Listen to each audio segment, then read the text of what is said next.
Hello everyone and welcome to today's webinar. This is the third webinar in our series this week, so thank you for those joining us. As a reminder, you can interact with the panel today on Slido, which you will see on the right-hand side of your screens. Today's excellent panel and discussion is on operational resilience, so it gives me great pleasure to hand over to our moderator, Alison Parent, the Executive Director of the Global Financial Markets Association. Alison, welcome and thank you. Thank you so much, David. Hi, everybody. I'd like to first introduce our panel. We have Nick Strange, who is the Senior Technical Advisor of Operational Risk and Resilience at the Bank of England. We're also joined by Shauna McSheehy, Global Head of Operational Continuity, Resilience and Services at Bank of America. Ron Lefferts, Managing Director at Global Leader of Technology at Consulting at Protiviti. And lastly, Nick Godfrey, Director of Financial Services Security and Compliance at Google Cloud. We are hopeful Arthur Lindo from the Federal Reserve Board will also be able to join us, but we're having a little bit technical difficulty here on the East Coast today. So please be patient with us. We're going to start off with some opening remarks from Nick. He's going to provide us some insights into what's happening in the UK and then at the global standard setters on the recent consultation on outsourcing. Nick, thank you. Thanks very much, Alison, and good morning, afternoon or evening, everyone. So right from the start, when that's the Bank of England, the PRA and the FCA, published our first joint discussion paper on building the UK financial sector's operational resilience, that was back in July 2018, our aim was to build the resilience of the financial sector so that it's better able to absorb shocks. We asked you all to assume these shocks would happen and to focus on your response and recovery capabilities, a case of when, not if, disruption occurs. And that's because we didn't want to get drawn into discussions about probabilities and defences, which could distract from the focus we wanted on response and recovery. We listened to the feedback from the discussion paper, and a package of consultation documents followed towards the end of last year. We originally set a deadline for responses to these proposals of the 3rd of April, but obviously COVID-19 came along, and therefore we extended the deadline to the 1st of October. So the consultation's closed. We're now looking at the feedback from the consultation, and we currently expect to publish our final policy on operational resilience in the first quarter of next year. The level of engagement from financial sector firms and their service providers with both the discussion paper and the consultation paper was very impressive. There's no doubt that interest in this subject is far from waning. It's a bit early to give some detailed feedback, but I thought it might be quite useful to set out some of the high-level messages that were coming through from what we've seen of the feedback so far. We've seen that respondents pretty much uniformly remain supportive of our approach on operational resilience, particularly our focus on important business services, identifying impact tolerances, and investing to ensure that you can stay within those tolerances in severe but plausible scenarios. And people support what many have called a paradigm shift for firms to assume that the disruption will occur, which encourages the development of response and recovery capabilities, as I've said. But they do caution that this should not come at the cost of diverting attention away from improving preventative and detective measures. We need to get the balance right there. You want us to find effective ways to share what we see as good practice and to encourage firms towards consistency of application of the rules and guidance, as this will help in considering systemic threats. And you want us to be proportionate in our application of the new policy, keeping the proportionality that's already built into the consultation paper. And you'd like us to be consistent as well, both in principle and in practical implementation of the new operational resilience policy. For example, the degree of granularity that firms apply to identifying important business services. And you call for consistency in two other respects. Internationally, between the different regulatory jurisdictions and global standard setters, and this is particularly important to firms with a global footprint, and domestically with other policies such as those related to recovery and resolution. and that will help firms to implement strategic solutions which address common challenges. So that's really where we are on the consultation paper. As I say, we expect some final policy in the first quarter of next year. I've been asked also to talk about the Financial Stability Board's consultation on outsourcing, as I've been chairing a group of interested regulators looking at this issue. Reporting to the FSB Standing Committee on Supervisory and Regulatory Cooperation, SRC. Sorry, there are a lot of acronyms in this world. We recognise that most firms today are very dependent on third parties to deliver many of their important business services. Indeed, this has been the case for many years, but it has evolved significantly in recent years, particularly in respect of technology. And we see the Financial Stability Board, which coordinates internationally the work of national financial authorities and international standard setting bodies, is well placed to coordinate a global dialogue on the issues faced by cross-border financial institutions when it comes to outsourcing and third-party relationships. So in January to March this year, we conducted a survey amongst FSB member jurisdictions on the existing regulatory and supervisory landscape relating to outsourcing and third-party risk management, including looking at the cross-border supervisory challenges and the potential financial stability issues. We thought this was, essentially that was what we were commissioned to do. But the FSB thought the subject matter that we came up with is interesting enough to publish, and therefore we published a discussion paper just a couple of weeks ago. And this paper represents an overview of the current and evolving regulatory and supervisory landscape on outsourcing and third-party risk management in those FSB member jurisdictions. The discussion paper recognises that the outsourcing, etc., can bring benefits to financial institutions. We mustn't lose sight of that, including enhanced operational resilience. However, those sort of arrangements also give rise to new or different risks to financial institutions and potentially to financial stability. The discussion paper gives us a unique opportunity to identify and discuss areas where cooperation and collaboration among global regulators, industry and third parties would be beneficial, and this could help mitigate the risks of regulatory fragmentation. The discussion paper, as I say, based on the findings from around 25 FSB member jurisdictions, invites feedback on a number of questions relating to the challenges and the way forward. Comments and responses are encouraged by the 8th of January. So I would, of course, encourage you to take a look at the discussion paper. And if you've got views you want to express, then by all means, respond to the FSB's consultation. Next steps. After that, we are planning an outreach event with industry to discuss the topics sometime early in 2021. And we'll present a summary of that and of the feedback to the discussion paper to the FSB's SRC committee later in the year. So I think that's all I want to say in my opening remarks. Thanks very much, Alison.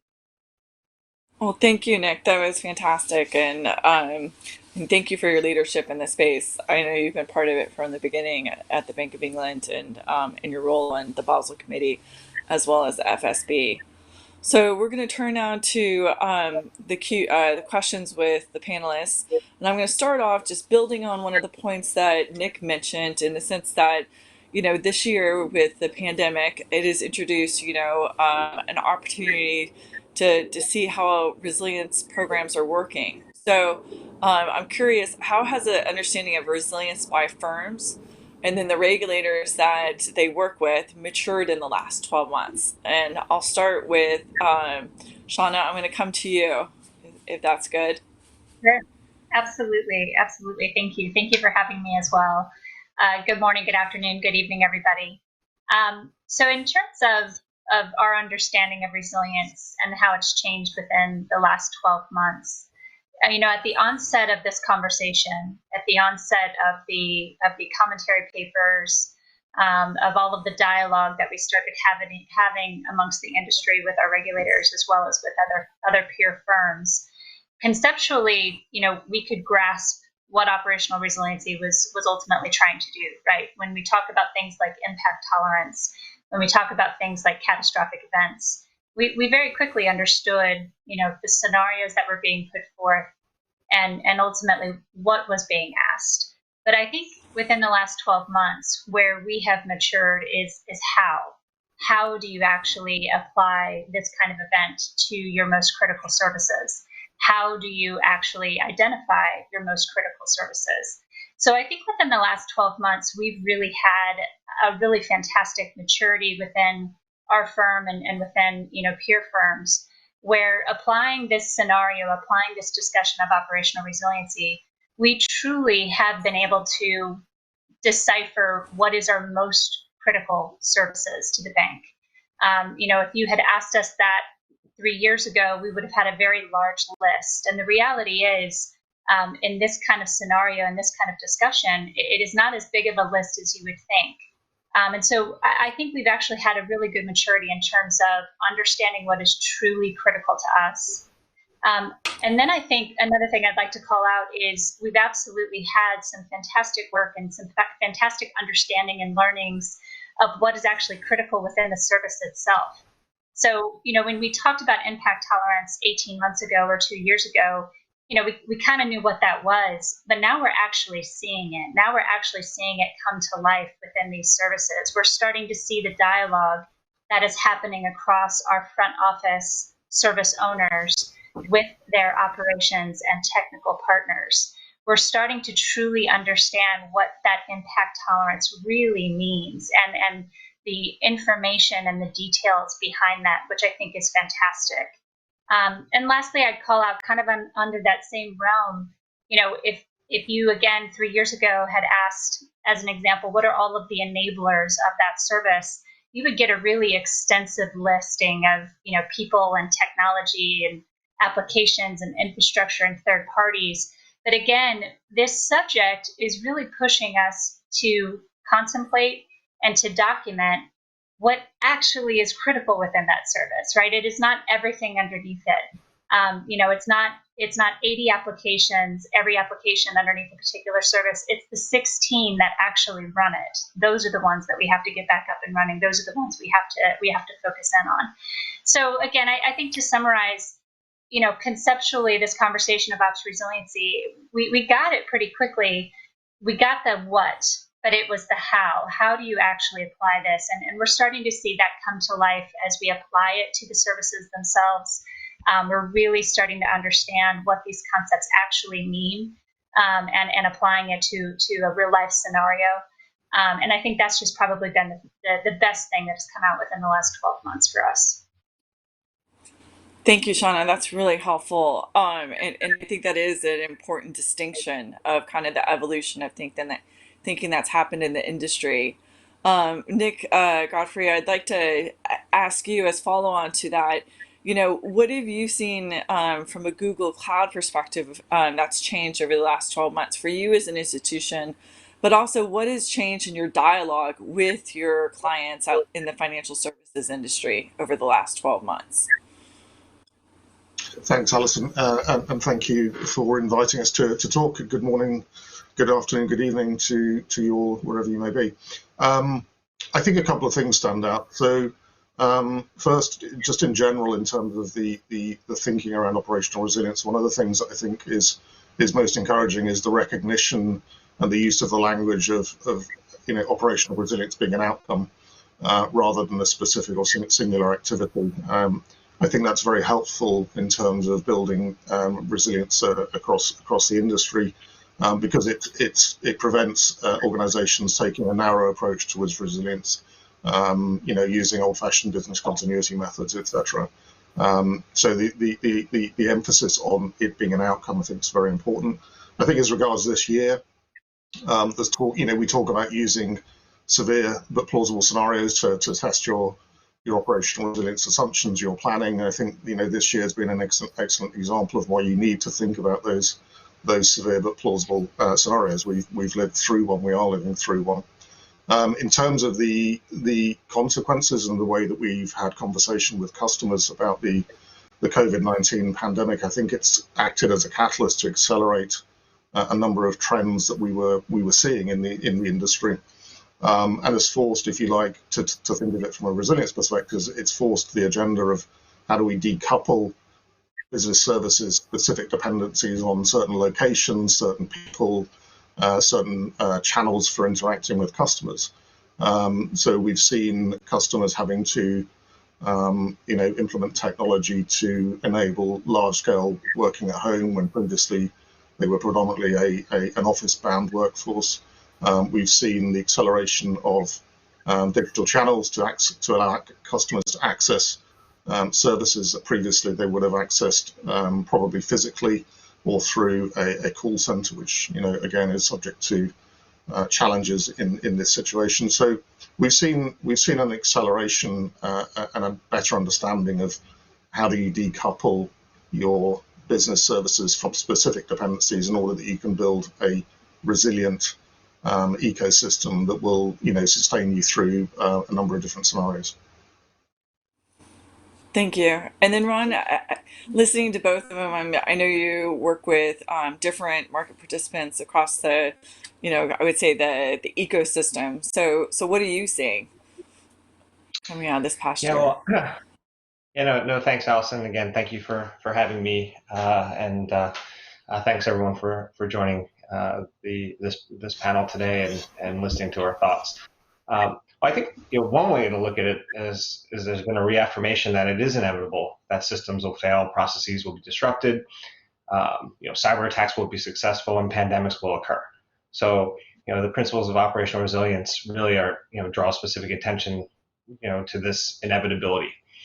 And to put it simply, it's really about how firms know where organizations their own vulnerabilities are. And then having plans and controls in place to minimize that impact. And I think that what we spent a lot of time, my firm Protiviti, working with AFME's sister organization SIFMA, in doing a number of on operational resilience as well as the impact of COVID-19. And I would say there's three primary areas that we've seen where firms leverage lessons learned from this crisis. One, and Shauna, really touched upon this. It's not just having defined what those critical business services are, but now how does that evolve when you really get a chance to test it out in this particular scenario? And then two, I think how firms have managed their workforces in a mostly distributed environment. And I think Nick G was just touching upon it in terms of the implications of cybersecurity and having to provide rapidly new digital technologies and then manage and change new business processes and workflows around that.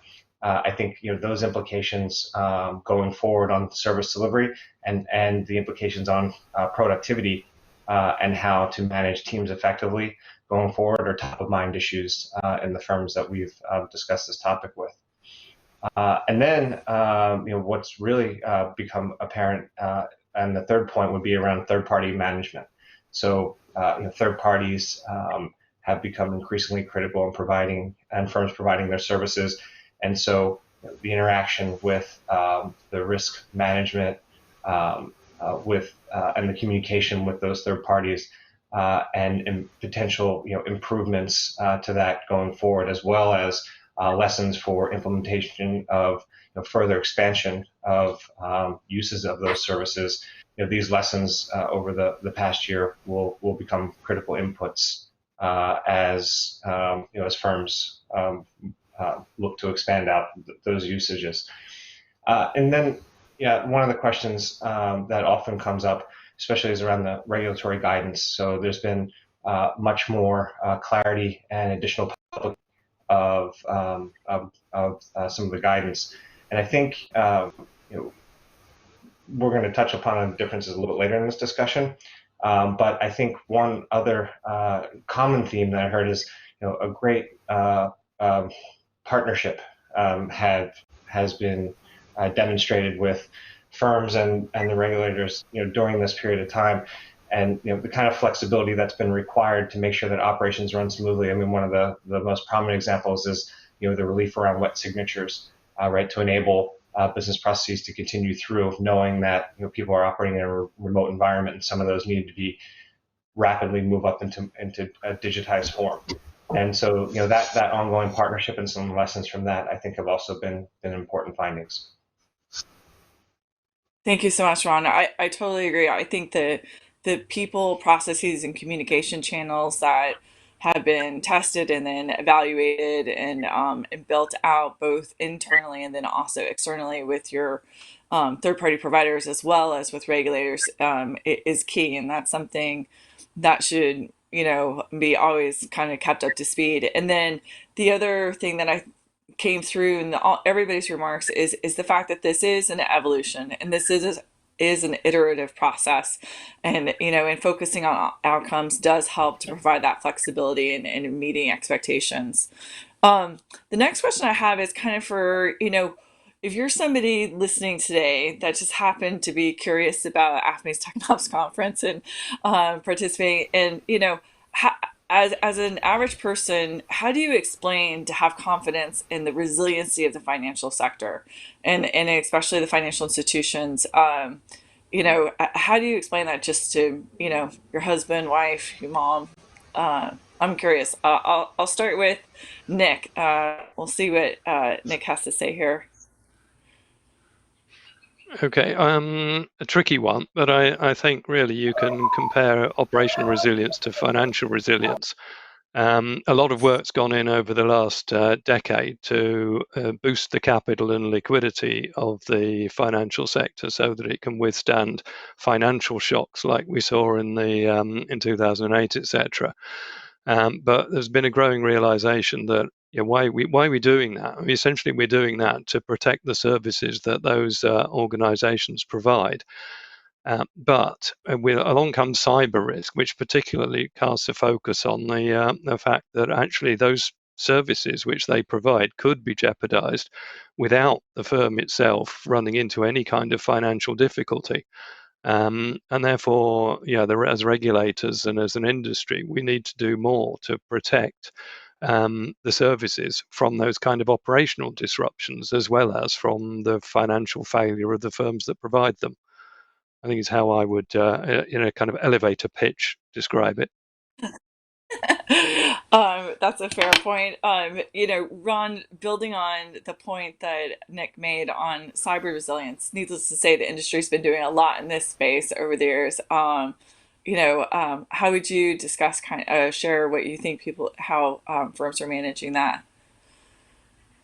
Yeah, well, and I would say, one of the things that's interesting about this crisis, as opposed to the financial crisis, is that, the industry, in this case, is absolutely part of the solution, and not part of the problem. And so I think that's really, come across very strongly. The interesting thing about, there's two points. One, specifically to your question around, cybersecurity. The rapid workforce distribution, that happened, right? So working remotely, rolling out new tools, and then providing, in the cyber world, what's called as additional attack vectors to be managed, has absolutely been top of mind, and of the firms that we've discussed, and how do they extend controls that they have in place in order to ensure that they're managing that kind of cyber risk, and in addition, with additional disruption and changes in process as well, those become additional vulnerabilities, and how do you manage and how firms have taken their playbooks and rapidly adapted to the events over the last several months. We've seen to be a quite impressive response. But there's really something I think important about over the last the COVID event, and some sentiment out there that this is something that the financial services industry should have gotten right, because there's been enormous amounts of pandemic planning going back decades, and then industry-wide tests of this going back to as early as 2006, and so firms have been working on this type of scenario for a long period of time, and so it's extremely encouraging to see the success, generally speaking, of how resilient that firms have been, especially with spikes in volatility. And there were some instances of more trade breaks and some other things happening, but well within the tolerance for the industry, and no major impact to the broader economy as a result of those. But thinking through this particular event, which has been characterized as slow moving, so it was seen, it was known, it was coming, and firms had some time to prepare, and it was also how it's also been described symmetrical, meaning it happened to everyone at the same time, so everyone was kind of in the same boat. I think those are important characteristics of this particular resilience event, because contrast that with a cyber event, which happens, typically speaking, asymmetric, meaning it might be one firm or one particular major function. It happens very rapidly, and it's not as predictable. And so thinking through those kind of scenarios and being tested at that level, I think still requires diligence. Thanks, Ron. And then building on that, Nick G, those two different scenarios is something that, an event that you see coming versus the asymmetric ones. How do you explain to the average person that the cloud is resilient, and to have confidence in that? Sure, thank you. Look, I think there's a couple of different levels to this. I think in terms of the foundations that cloud providers can give to financial services companies on which they can build their applications and their businesses are designed and built and operated at a scale which is generally beyond the capabilities of a financial services firm, and that's for good reason. The financial services firm is there to provide financial services to its customers and to the public, and counterparties, and technology providers and cloud service providers are there to run technology at scale. So we think that at a foundational level, we're well positioned to take some of the operational resilience challenges that firms have regarding the management of base level infrastructure, data centers, server hardware, and various other things. We can solve that problem for them. One of the things that we are very conscious of as regards the risks associated with operational resilience and the increasing use of cloud service providers and outsourcing in general is that customers in Europe in particular are very keen and very focused on what we might term strategic autonomy, sometimes referred to as digital sovereignty. And in the cloud context specifically, we see initiatives such as Gaia X, the EU Cloud Federation, and of course the Digital Operational Resilience Act, DORA. And those are all rooted in good intentions, and they're about the encouragement of growth and strengthening of the EU's digital ecosystem, the use of cloud to support those businesses. And it's an area that we're very focused on in terms of the risk to operational resilience. If you apply it to third party, we think this is one of the areas that we all need to challenge ourselves and I think hard about. When we speak to customers in finance in particular, there's usually a number of different things that they talk to us about, but they generally boil down to three core concerns, three core areas. The first is having the right levels of control over their data. Financial services is an industry that's essentially rooted in trust, privacy, security, and ultimately control over your data, where it's located, who can access it, etc., is obviously very important. Secondly, the concept of inspectability, so the ability to understand changes to the cloud infrastructure and the services provided by the cloud infrastructure, as though in some respects you were still operating your own technology and you had that level of understanding, that level of insight. And the third, probably the biggest one from an resilience perspective, is survivability. So for good reason, in many of the regulations regarding op resilience and outsourcing, customers, financial services firms need to think about the scenario whereby a vendor is unable to provide the service for whatever reason. We're a big proponent of multi-cloud approaches. We can talk a little bit more about that in the future. But one of the strong aspects that we think is important in respect of multi-cloud approaches is the use of open source based technologies in order that you actually have a viable mechanism to be able to move workloads from a cloud provider to another cloud provider, or indeed to bring it back in-house. And so that is an area of a lot of focus for our customers at the moment in terms of the operational resilience sort of risk profile in financial services. If we think about it from a third-party perspective, Google Cloud being a third party to many financial services firms, we think this is one of the areas that is a significant risk that we need to address. Thanks, Nick. Shauna, any reactions to what everybody said? Yeah, I mean, in terms of the biggest risk. Yeah, I mean, I think it's funny when I was contemplating this question, there were so many things that kind of came to mind, and I think in terms of firms and larger firms, financial firms, again, it kind of goes back to the first statements that I had. The confidence level that we have in terms of being able to contemplate a catastrophic event, contemplate how to restore in very sophisticated ways, protect data, rebuild or restore, right, from bare metal if we have to. Those capabilities that we fundamentally would need internally, and leveraging in some cases third parties. I think we have a lot of confidence that we'll be able to apply this concept and this framework to the critical services that we have. I think where we still need to have continued conversation is when this occurs, or if this occurs, it is the coordination across the industry. And I think, when I have spoken with my industry peers, we kind of have that discussion of, if this happens to any of us, this will be a bad day for all of us. It absolutely will be a bad day for all of us.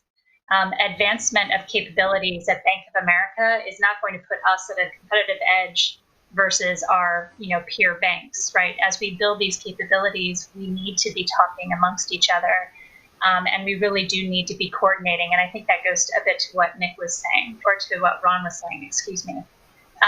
We absolutely do need to be coordinating with each other. The day that this does happen, and if it happens to something like wire payments, what is that cross industry coordination that occurs? We know what we would do internally. We can build that, we can plan that, we can practice it, we can test it, we can twist it every which way that we need to.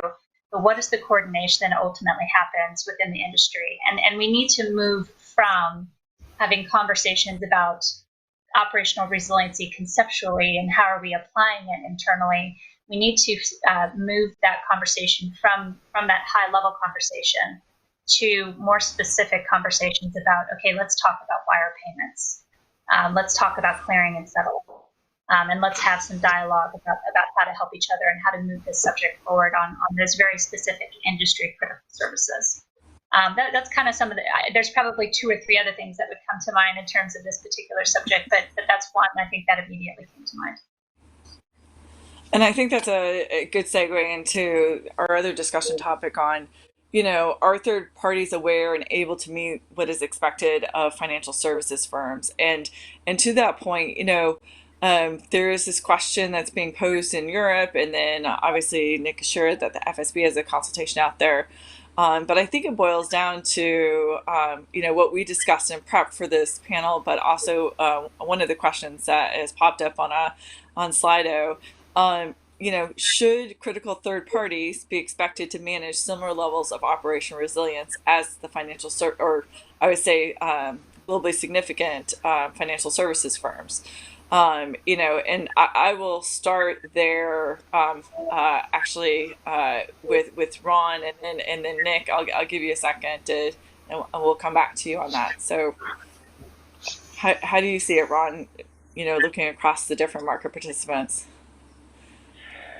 Yeah, well, I mean, I go back to the Bank of England, PRA, commentary paper, which has a lot of detail around, third-party risk and how, if applied correctly, can actually, contribute strongly to operational resilience, because firms, similar to the concepts that we were discussing before and what Shauna was articulating, having pooled sets of expertise who are who can invest more and provide better as a collective than as an individual firm could, and have those kind of capabilities accessible to everyone.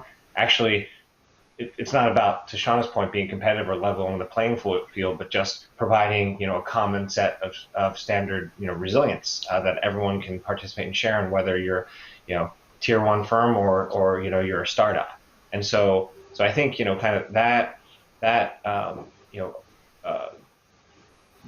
kind of democratization of access to best-in-class capabilities is something that firms are absolutely taking advantage of. And I think in terms of an operational resilience program, the firms that we're discussing with, and as part of it, how they articulate to their own management teams and their own boards, is that that's actually a critical component of their overall resilience program. So that would be my initial comment. Nick, I'd be interested in your perspective as a regulator. Well, I'll go to Nick G first.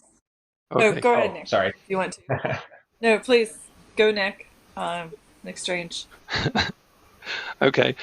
Yes, I mean, I'd agree with what Ron said. In terms of, do they have to be as resilient as the firm? I suppose that depends on what the firm's resilience plan is.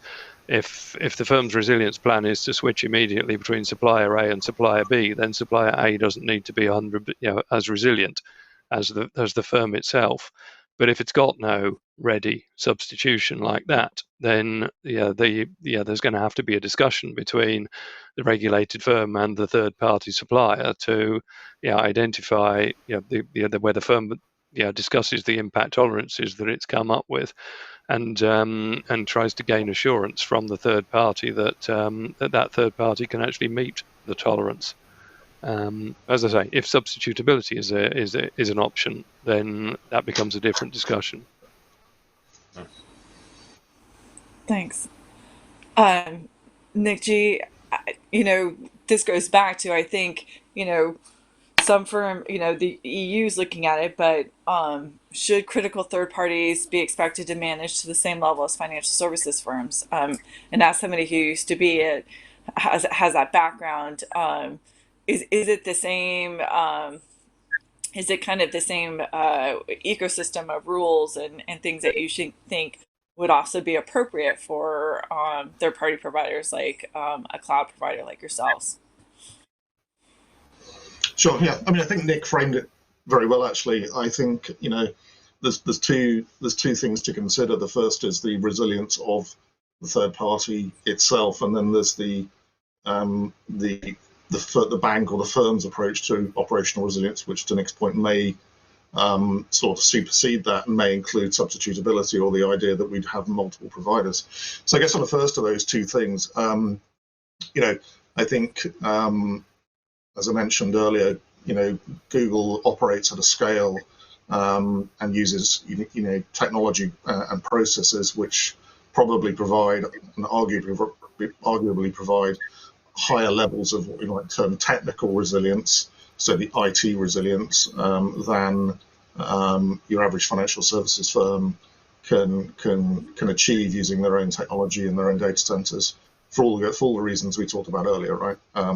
It's the core part of our business, and similarly, given the scale of Google, the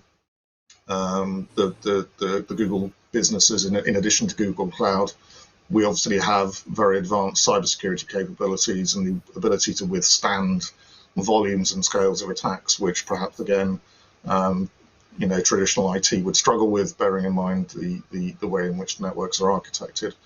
So in terms of the certain aspects of operational resilience, I think it's entirely fair to expect a cloud service provider to provide equivalent, if not better, and we think it probably is better, in terms of those sort of technical resilience capabilities and cyber resilience capabilities. But to Nick's point about substitutability, we're very much of the view, we're very strong proponents of firms using multi-cloud approaches, multi-vendor approaches, if you like, in order that they've got both the inherent technical operational resilience that's provided by the cloud service providers, but also they've got the ability to survive the existential threats, if you like, and the ability to move workloads to alternative cloud providers or back on premise, indeed.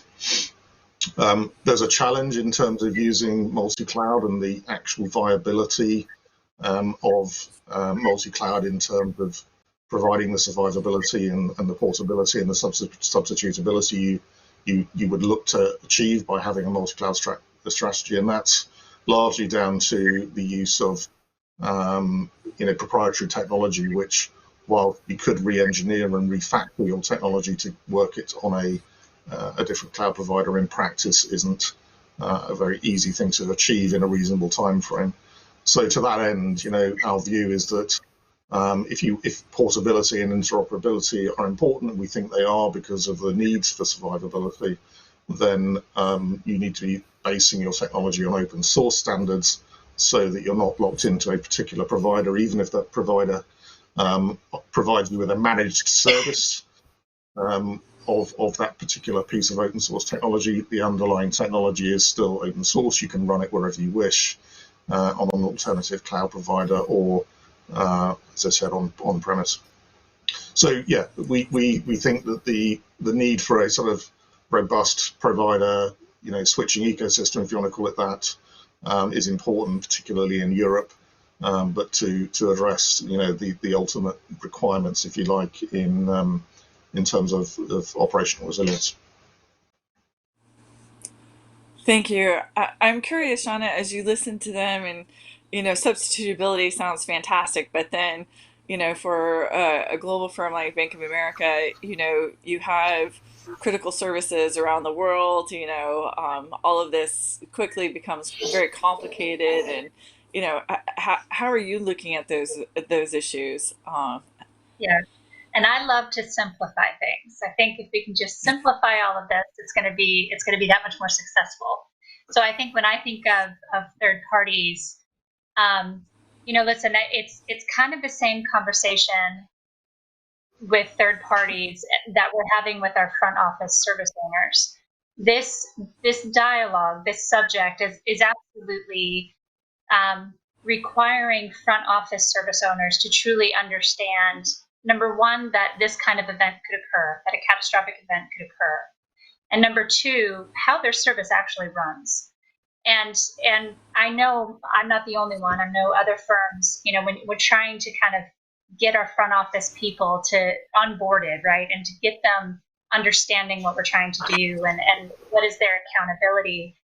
It's a little bit tough sometimes. And I think third parties are exactly the same. I think at the end of the day, and I will oversimplify, I think at the end of the day, as this industry defines our most critical services, and there will be commonality across those, no doubt, across our firms, but as we identify those critical services, the common third parties or third parties that support those services, at the end of the day, regardless of regulation, regardless of our contractual agreements, they have to understand that this kind of event could occur, that it will be detrimental if it does, and that they have accountability here. They absolutely have accountability, and it shouldn't actually require, in a lovely, perfect world, it shouldn't require me requiring them that via a contract or us requiring that via regulation. It should just be acknowledgement that this is the right thing to do. This is the right thing to do for those services. And fundamentally, I think if we have a set of third parties, or if we have third parties that are not willing to go there with us, if they're not willing to understand and to acknowledge that the situation that we're talking about, the scenarios that we're talking about, if we have third parties that aren't willing to take that accountability, then we have to do something different. We have to insource them. We won't take that risk. So, that's probably a very motherly answer that I'm giving you, and I'm oversimplifying because, at the end of the day, of course, we know that things get more complicated than that. But I think if we all just acknowledge in the industry and those third parties supporting this industry, if we understand and agree that this is actually reality, this is the reality that we're working in right now, and it will happen at one point to one of us, we all need to be in this together, basically. I think that's an extremely important point, because at the end of the day, it's not just about your relationship with your third-party providers. It's about your relationship with your client and the person on the street who's trusting you with their finances. So I agree that accountability, everybody's in it together. So, building on the fact that we see different regulatory proposals coming out, and we have a handful of questions, so I thought I'd get to this last bit that we discussed in advance. As representing globally significant important banks, one of the things that they say is kind of paramount as they serve, in different jurisdictions across the world and have different regulatory expectations that come with that for Operation Resilience success, there needs to be alignment on the outcomes being sought. And I think we've talked around that. But I want to just give everybody just a quick moment, because I know you guys think about this often. What would you say is the outcome sought? And hopefully people's answers are similar. Because if not, then that means that, we definitely know where we need to do some work. So I will start with Ron, and then I'll go around and end up with Nick. So he has a chance to reflect.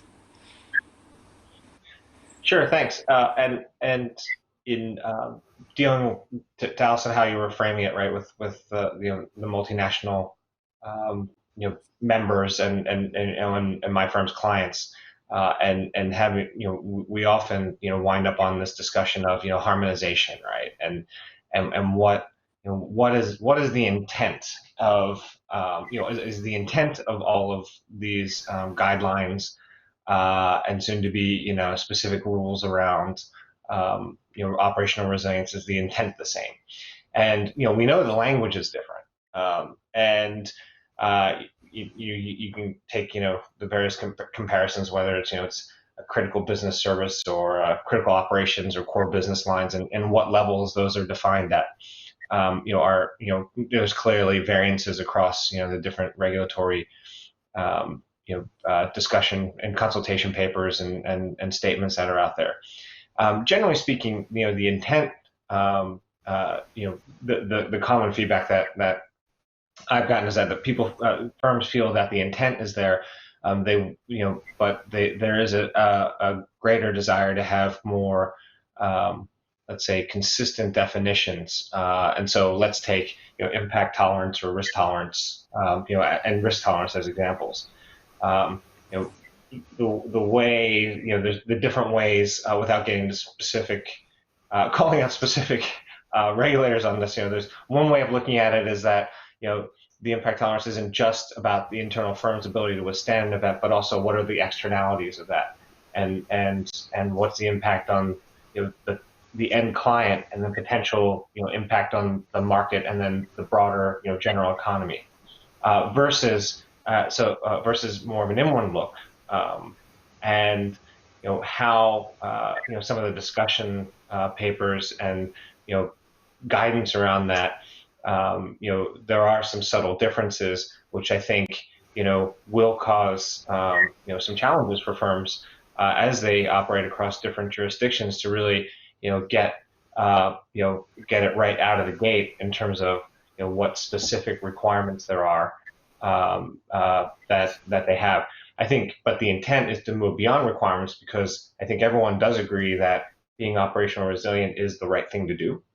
And so it's just the matter of degree of how that gets implemented, how that gets communicated, and then how that gets also ultimately measured.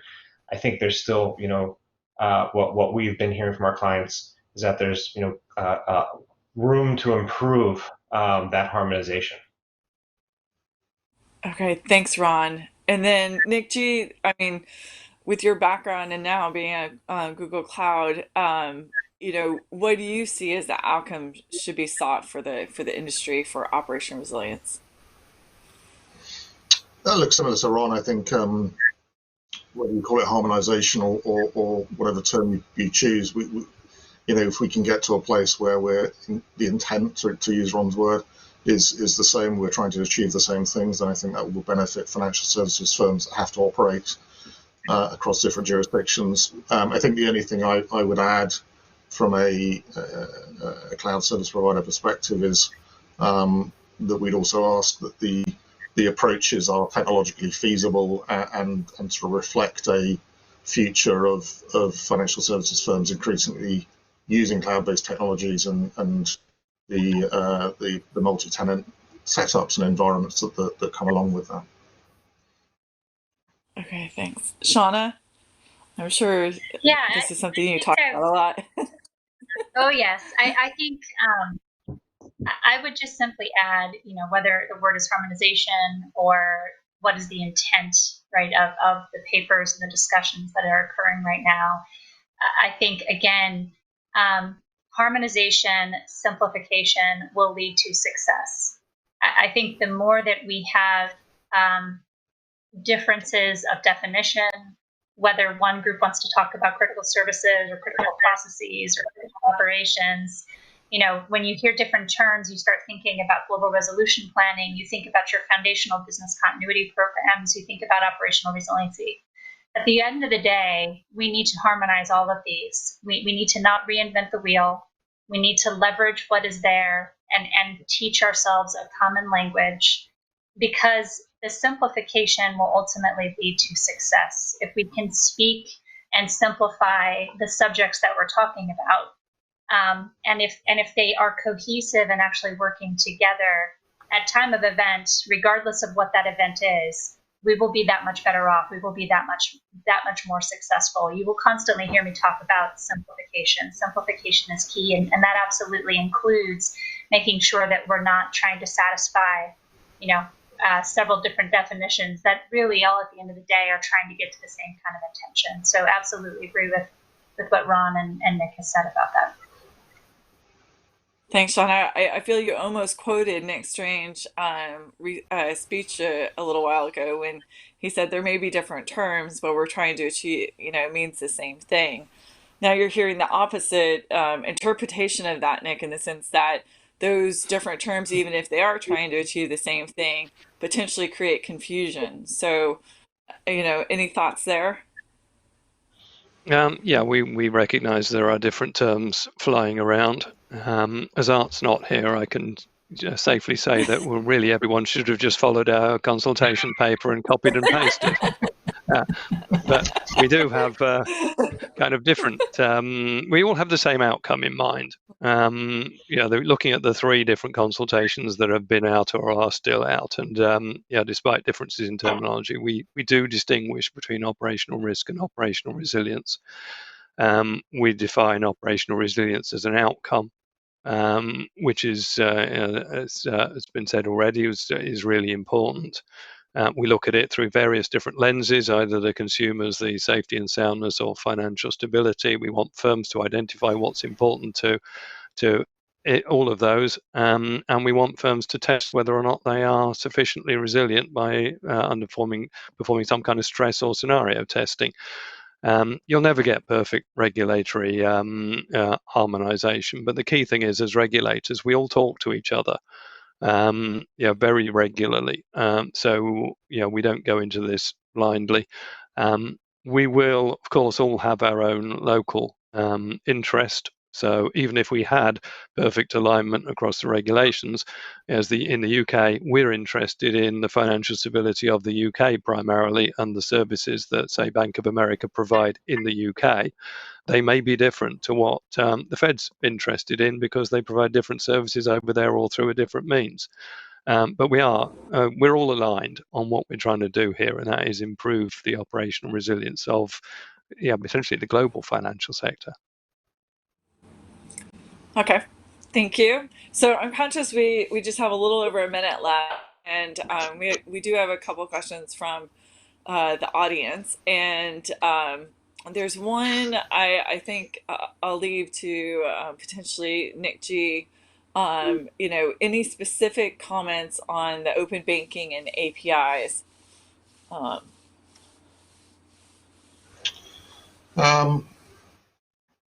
Look, I think as we said before, not specific to open banking, but the concept of technology being open, being based on open source practices to retain the ability to move workloads, to retain survivability, portability is very important. All of our technology is consistent with open source APIs, and so in the spirit of that, I think we would agree. I don't know if anyone else has a view on open banking specifically. Anything else? So another question that was circulated, and I think it's appropriate. I know that we're still in November, but it already feels like we're close to the end of 2020.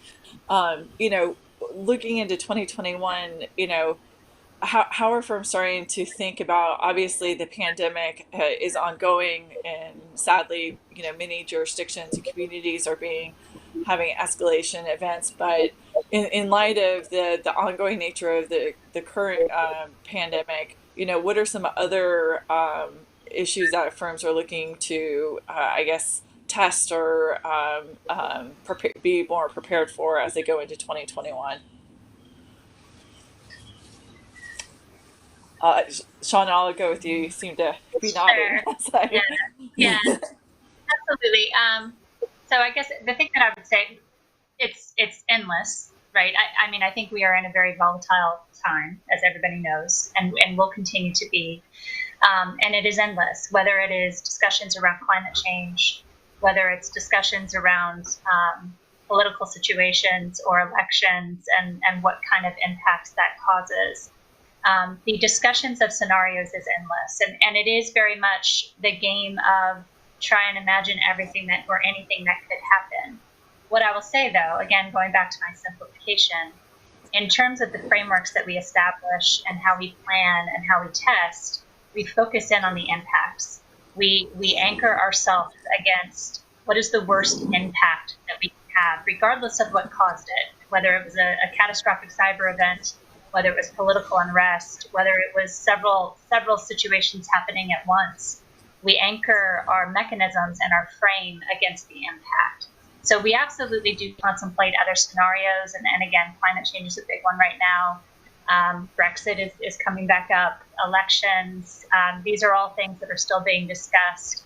But again, we still analyze and make sure that our framework is anchoring us against the worst case impacts that we absolutely need to plan for. I think that's a great place to end today. This has been a really great opportunity to hear from different key voices in operational resilience. It is an evolution. It is an iterative process. It is the strength of, I'll be honest, regulators, third-party providers, market participants, as well as vendor providers to come together and talk on these issues. I know in the UK and in the US and other jurisdictions, there are ongoing working groups that talk about that come together and have Chatham House very detailed conversations and think through different scenarios. So I want to thank everybody for your time today, and thank the audience for their engagement and the questions they provided. And we look forward to continuing this conversation, most likely this time next year as well with AFME. Thank you so much. Thank you. Bye, everybody. Thank you, Alison and panelists, for that very robust discussion, and apologies for the technical issues that prevented Arthur from joining us. Can I just give a special mention to Protiviti, our partners, for their support in today's webinar, please? And thank you all for listening in. Please do use this platform for further networking opportunities for the rest of the day. And then we'll welcome you tomorrow, where Montserrat Farina will be moderating a panel on crypto assets. Thank you all, and enjoy the rest of your day.